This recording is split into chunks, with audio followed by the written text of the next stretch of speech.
விலையேறப்பெற்ற நாமம் மகிமைப்படுவதாக. சகோதரிகளின் காலை தியானத்தின் மூலமாக சகோதரிகள் யாவரையும் சந்திப்பதில் மிகுந்த மகிழ்ச்சி உண்டு. இந்த புதிய மாதத்தை கூட கர்த்தர் நமக்கு காணும்படியான கிருபை செய்திருக்கிறார். அப்போ ஆண்டவர் நமக்கு இன்றைக்கும் ஒரு பாடத்தை கற்றுக் கொடுக்க வேண்டும் என்று விரும்புகிறார். அது என்னன்னு சொல்லி நம்ம வேதத்தில் வாசிக்கலாம். கொலைசெயர் 1ஆம் அதிகாரம் அதனுடைய 13வது வசனத்தில் இப்படியாக நம்ம வாசிக்கிறோம்.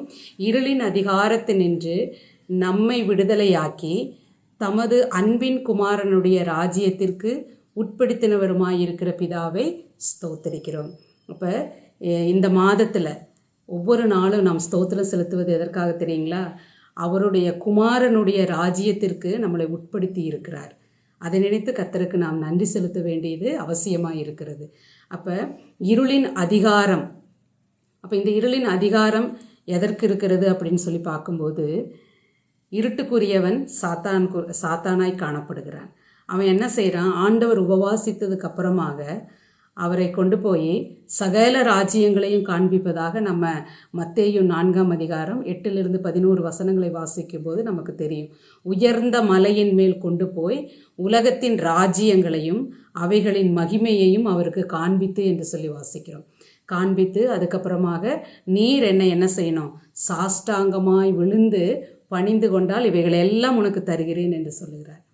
இப்போ வானத்தையும் பூமியையும் அண்டசராசரங்களையும் உண்டாக்கின ஆண்டவருக்கிட்டேயே அவன் அப்படி சொல்லுகிறதை நாம் பார்க்க முடியும். அப்போ நீங்களும் நானும் எம்மாத்திரம்.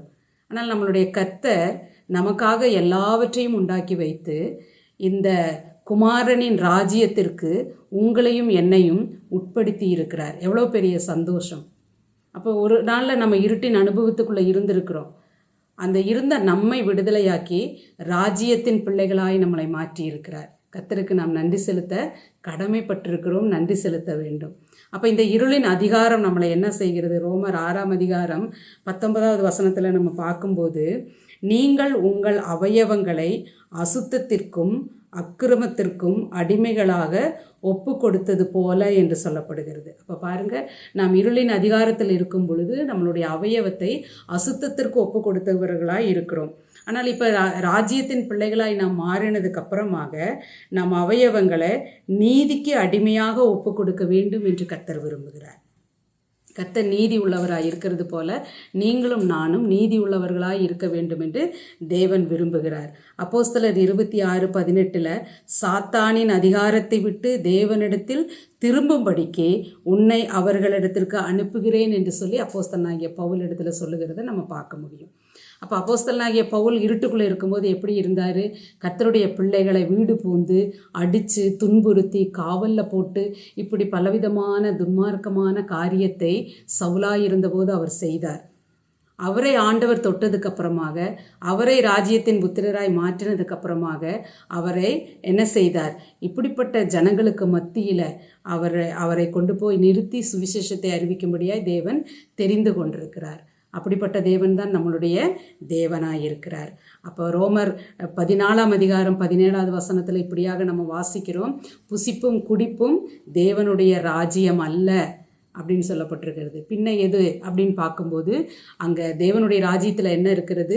நீதி இருக்கிறது, சமாதானம் இருக்கிறது, பரிசுத்த ஆவியினுடைய சந்தோஷம் இருக்கிறது.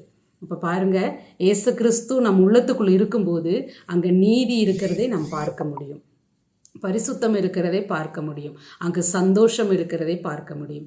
அப்போ கர்த்தர் நமக்குள்ளே இருக்கிறதுனால இது மூன்றும் நமக்கு அவசியம் என்று வேதம் சொல்லுகிறது.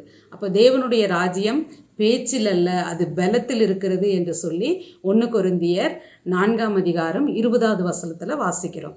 அப்போ உன்னதத்திலிருந்து நமக்கு கிடைக்கக்கூடிய அந்த பலனை வைத்து தான் நீங்களும் நானும் பரிசுத்தமாய் வாழ வேண்டும் என்று கர்த்தர் விரும்புகிறார். அப்போது அதே லூக்காவில் நம்ம வாசிக்கிறோம் 21வது வசனம், அதாவது 17ஆம் அதிகாரம் 21வது வசனத்தில் தேவனுடைய ராஜ்யம் உங்களுக்குள் இருக்கிறது என்று சொல்லப்படுகிறது. எவ்வளோ பெரிய பாக்கியம் பாருங்கள்! தேவனுடைய ராஜ்யம் நமக்குள் இருக்கிறது. ஏன்னா பரிசேயர்கள் வந்து கேட்குறாங்க, என்ன கேட்குறாங்க? 20வது வசனத்தில் கேட்குறாங்க, தேவராஜ்யம் எப்பொழுது வரும் அப்படின்னு சொல்லி கேட்குறாங்க. அதுக்கு தான் ஆண்டவர் சொல்கிறாரு, அது உங்களுக்குள் இருக்கிறது. அப்போ இந்த ராஜ்யம் நம்ம வெளியில் பார்க்குற மாதிரி அரசாங்கம் காண்கிறவைகளால் அல்ல, இது ஆவியில் நடக்கக்கூடிய ஒரு காரியமாய் காணப்படுது. அது பிரத்யட்சமாய் மனிதருடைய கண்களுக்கு அது தெரியாது. இது மனிதனுடைய ஒவ்வொரு ரட்சிக்கப்பட்ட மனிதனுக்குள்ளும் இருக்கக்கூடியது அந்த ராஜ்யம். அப்போது இது தேவனுடைய மக்கள் எங்கெல்லாம் கூடுகிறார்களோ அங்கே தேவனுடைய ராஜ்யம் இருக்கிறதை நம்ம பார்க்க முடியும். தேவனுடைய பிள்ளைகள் கூடி ஆராதிக்கும் பொழுது அங்கே தேவனுடைய மகிமையை நாம் பார்க்க முடியும். அப்போது தேவனுடைய ராஜ்யம் நமக்குள்ளே இருக்கிறது அப்படின்னு சொன்னது, அதனுடைய அர்த்தம் நமக்குள்ளே என்ன வெளிப்பட வேண்டும்? நீதி வெளிப்பட வேண்டும், பரிசுத்தம் வெளிப்பட வேண்டும். அது மாத்திரமல்ல, அங்கே என்ன இருக்கிறது? தேவனுடைய ஆவியானவராலே நமக்கு சந்தோஷம் இருக்கிறது. அப்போ நாம் எங்கெல்லாம் போகிறோமோ அங்கே நீதி பேச வேண்டும், பரிசுத்தமாக இருக்க வேண்டும். பரிசுத்த ஆவியின்குரிய அந்த சந்தோஷத்தை மற்றவர்களோடு கூட நாம் என்ன செய்ய வேண்டும்? பகிர்ந்து கொள்ள வேண்டும். அப்படி பகிர்ந்து கொள்ளும்போது அது வெளிப்படையாய் தோன்றும். எப்படி? பாவத்தினுடைய கிரியைகளை அது செய்யாது, மாறாக அது என்ன செய்யும்? விசுவாசத்தை நமக்குள் வளர்த்தக்கூடியதாய் இருக்கிறது. சாத்தானை எதிர்த்து வெற்றி கொள்ளக்கூடியதாக அது காணப்படுகிறது. அது இன்னொன்று என்னென்னா, அதை செயல்படுத்தி நமக்குள்ளாக இருந்து அது என்ன செய்கிறது? கிரியைகளின் மூலமாய் காண்பிக்கிறது என்று சொல்லி நம்ம வேதத்தில் வாசிக்கிறோம். அப்போ எவ்வளோ பெரிய பாக்கியம் நமக்கு கிடைச்சி. அப்போ தேவனுடைய பிள்ளைகளான நமக்கு ராஜ்யத்துக்குள் பிரவேசிக்கும்படியான ஸ்லாக்கியத்தை அவர் நமக்கு கொடுத்திருக்கிறபடியினால தான் அவருடைய அன்பின் குமாரனுடைய ராஜ்யத்திற்கு நம்மளை உட்படுத்தினார் இல்லையா? அந்த தேவனை மனதார நாம் என்ன செய்ய வேண்டும்? துதிக்க வேண்டும், ஆராதிக்க வேண்டும். அவரை போற்றி பாடி புகழ்ந்து நாம் என்ன செய்ய வேண்டும்? மனமகிழ்ச்சிக்குரியவர்களாய் காணப்பட வேண்டும். நீங்களும் நானும் ராஜ்யத்தின் புத்திரராய் இருக்கிறோம் என்பதை மறந்து போகக்கூடாது. அப்படிப்பட்ட சிந்தனைகளோடு கூட தேவனை ஆராதிக்க தேவன் நமக்கு ஒவ்வொருவருக்கும் அனுகிரகம் பாராட்டுவாராக. தேவனுடைய நாமம் மகிமைப்படுவதாக. ஆமேன்.